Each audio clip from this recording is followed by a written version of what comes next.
What's up, Dragon Brood?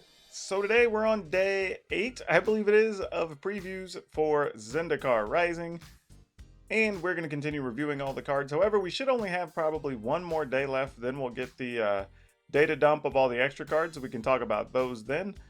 And we can start talking about decks for the format and what things might start looking like. I've got a few ideas in my head, so you can expect those to come soon. I do also want to point out that if you want to follow any of my stuff as far as my podcast, get into our Discord server, any of that stuff, it's all down below in the description of this video.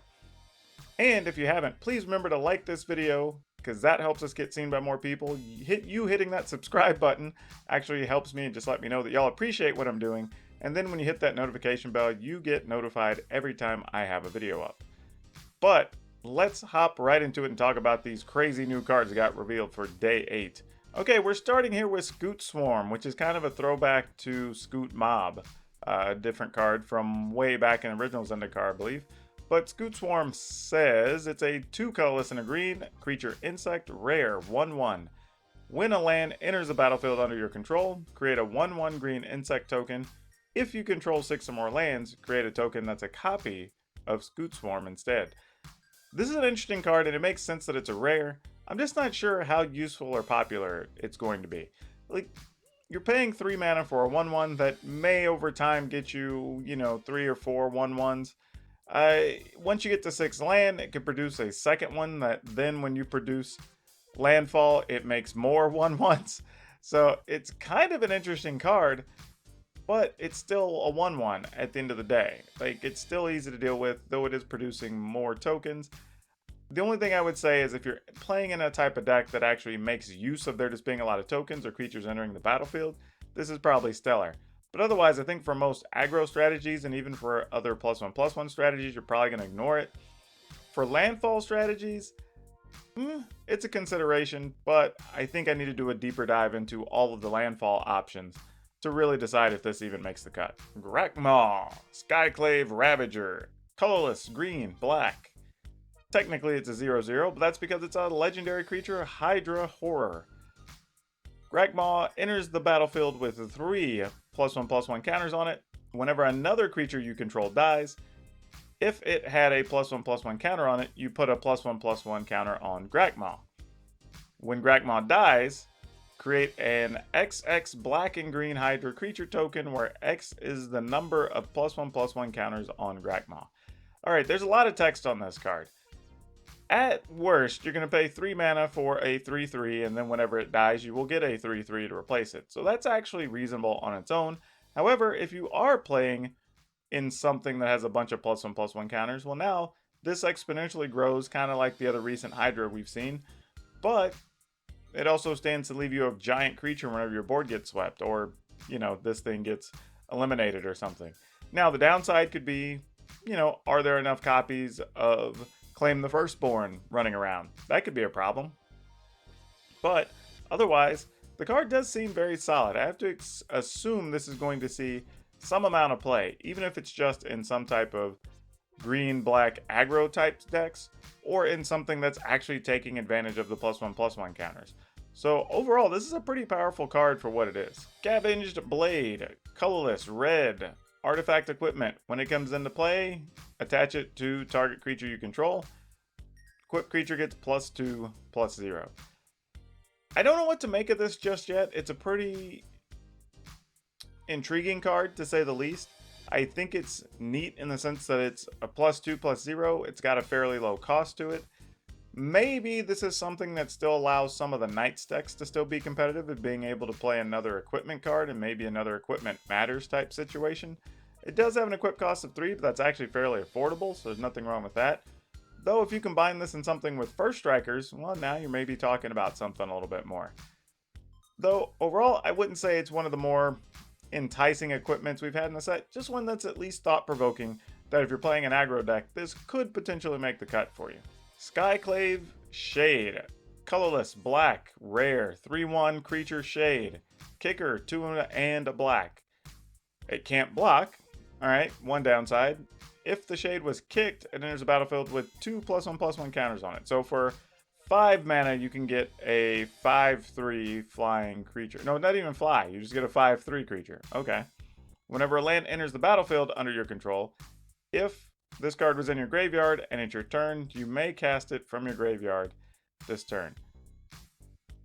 I think I like this card, actually. Again, if we're going something heavy aggro, whether that's Rakdos, Golgari, whatever, being able to have a creature that comes back late in the game, you know, whenever you just play a land and it comes back and you have perpetual creatures to fight with, that's pretty cool. It doesn't block, so that is a little bit of a hindrance, but it's a 3/1 creature. Its goal isn't to block. And the other interesting thing is that you return it, we just get to cast it from the graveyard. You don't even return it. So it never sits in your hand. You can just pay the 5 because you can pay the kicker cost when casting it. So there's a good chance you're going to be able to get a 5/3 creature pretty regular with this. So early in the game, it's a 3/1. Later, it's a 5/2. And that's nothing to really turn your nose up at. I'd expect this card to show up in a few decks. Oran Reef Ooze, 2 colorless and a green, creature ooze, rare, 2/2. When Oran Reef Ooze enters the battlefield, put a +1/+1 counter on target creature you control. When Oran Reef Ooze attacks, put a +1/+1 counter on each attacking creature with a +1/+1 counter on it. I like this card. I like this card a lot. It comes in, I mean, worst case scenario, you just make a 3/3 for 3. And then whenever you attack, it's a 4/4. Right? But if you've gone like turn 1 creature, turn 2 creature, turn 3 creature, blah, blah, right? You play this on turn 3 or 4. You go to attack.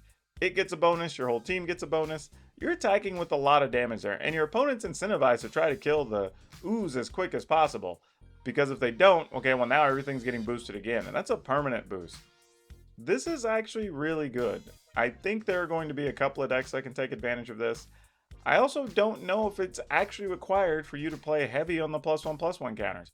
I could see a world where this type of card lives in a deck and it's only played alongside maybe 1 or 2 other cards that actually get counters, because the card itself technically is a 4/4 whenever you go to attack with it, and it starts as a 3/3 if you want it to. So you baseline, you have a 3/3 for 3, that gets bigger as it goes forward. So I'm interested in using this card a little bit.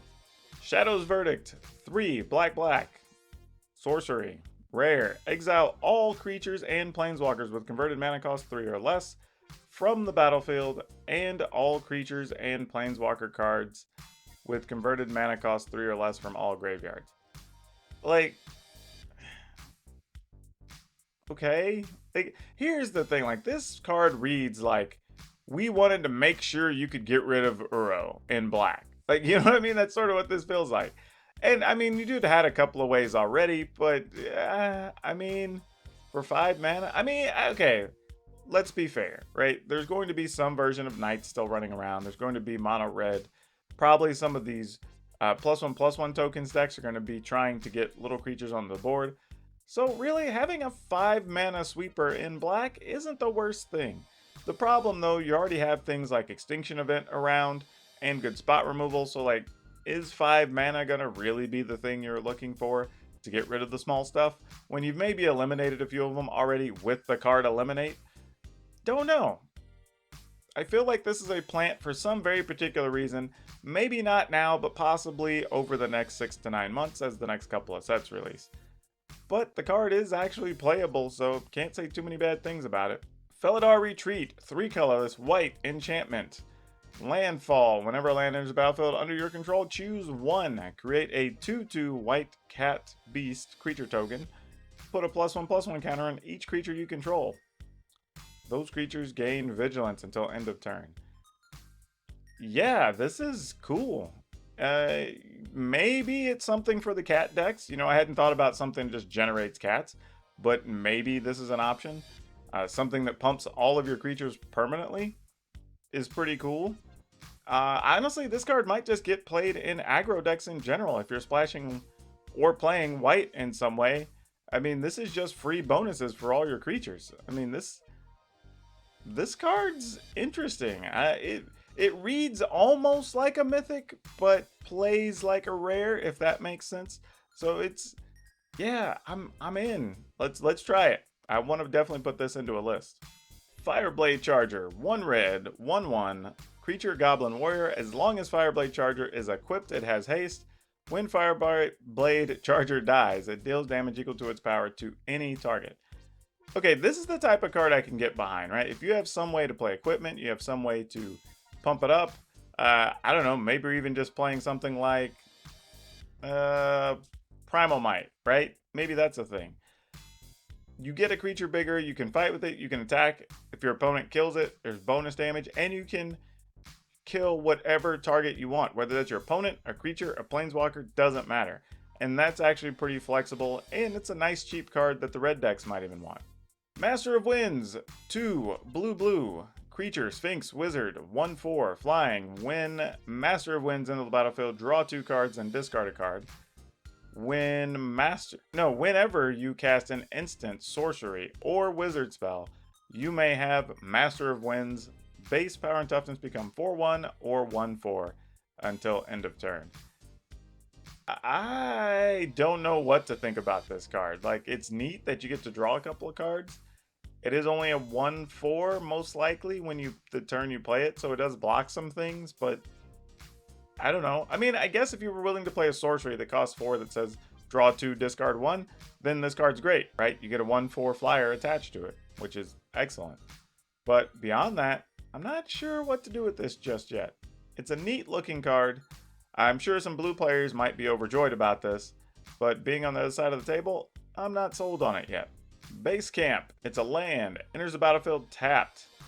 Add a colorless or tap it and add 1 mana of any color. Spend this mana to cast a cleric, rogue, warrior, or wizard, or to activate an ability of a cleric, rogue, warrior, or wizard.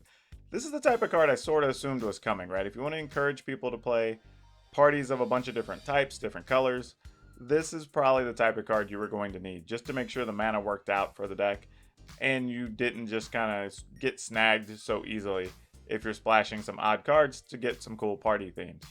But not much else to say other than if you're building a party deck, this is the card for you.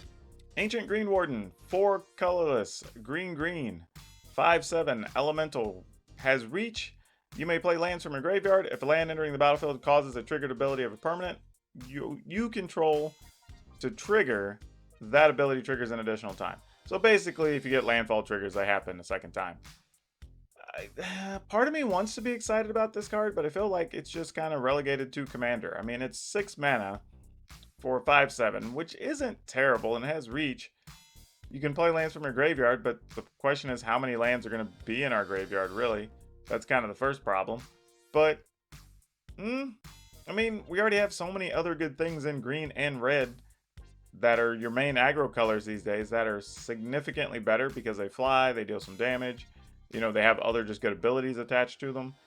I don't know if you get to play this, honestly. And if I'm playing a good landfall deck, I don't really want to be getting to 6 mana and worrying about casting this thing. I want to be able to win with what I have on the table. So maybe if you're super hardcore into landfall and you're ramping to do some things, maybe this is your card, but Null Priest of Oblivion, colorless, black, 2/1, creature, vampire, cleric, kicker of 3 colorless and a black, menace, and lifelink. When Null Priest of Oblivion, if I can speak, enters the battlefield, if it was kicked, return target creature card from your graveyard to the battlefield. Now this I can get behind. This is a quality card for the menace decks. That's still a thing. I have a video posted a couple weeks ago. Feel free to check that out. But this is the type of card that deck can use. It's an early creature that's menace and lifelink, which is awesome. It's a 2/1 for 2, which is solid, not great. But the kicker ability is awesome. So if you lose one of those things that's one of your big enablers or allows you to come over the top, you can now play this late and just get it. And it puts the card right onto the battlefield. It doesn't even go to your hand. So for 6 mana, you get a 2/1 menace lifelink and whatever else you want out of your graveyard. This card's actually very solid. Kargan War Leader, colorless, red-white, 3/3. Other warriors you control get +1/+1. Well, here we go. This is one of the cards we've been looking for a warrior payoff. I mean, obviously you knew because of the themes I was going to try to build a warrior deck at some point, but this being a +1/+1 payoff for warriors is very nice. And it's a 3/3 for 3, so it's not small, and I appreciate that on flavor, that the warrior has a very large warrior lord, which is pretty nice. Not much else to say about this other than this was kind of expected, so it's glad that it actually made it into the set. Agadeem's Awakening. X and 3 black mana. Sorcery. Return from your graveyard to the battlefield any number of target creature cards that each have a different converted mana cost X or less. The other half is, as the pay 3 life, you can put this in untapped as a land. Okay, so I want to explain this to people. I think I saw some people post about this card on Twitter and seemed a little confused. The way this works is, the way I understand it, you would pay, say, 8 mana. So X would be 5. And then in your graveyard, you can return up to 5 things. Well, it's any number of target creatures. But, I mean, you only have technically 6 different casting costs because 0 is a thing. So you return any number of cards from your graveyard that each have a different casting cost that's less than 5.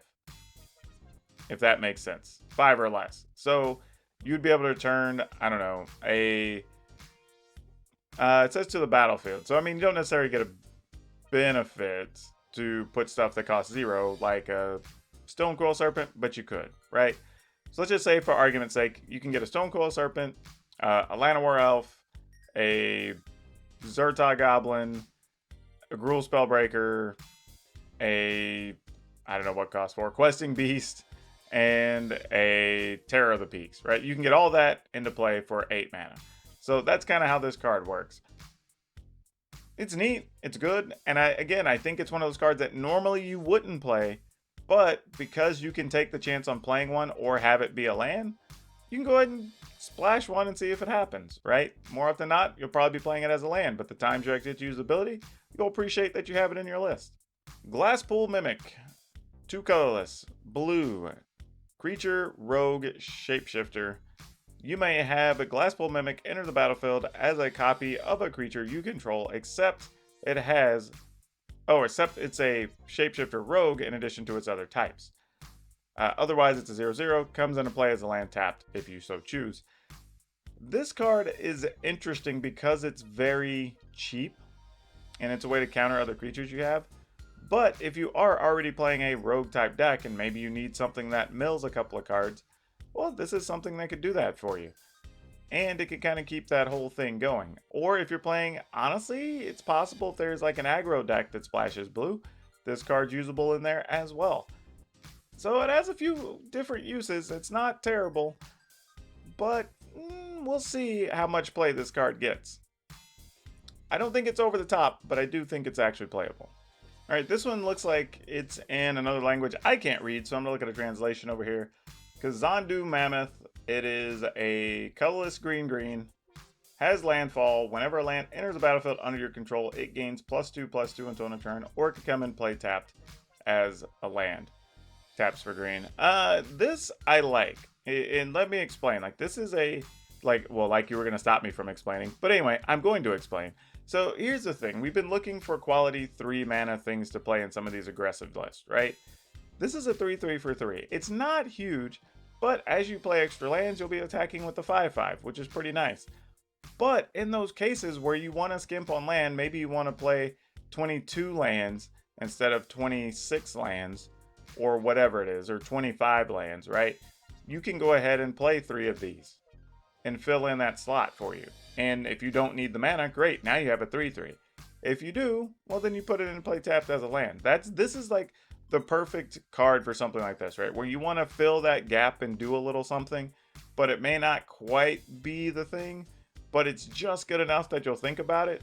Well, now you don't have to take that gamble as much. You can actually just skimp on lands and have the option of having more creatures and still do more of what your deck's trying to do.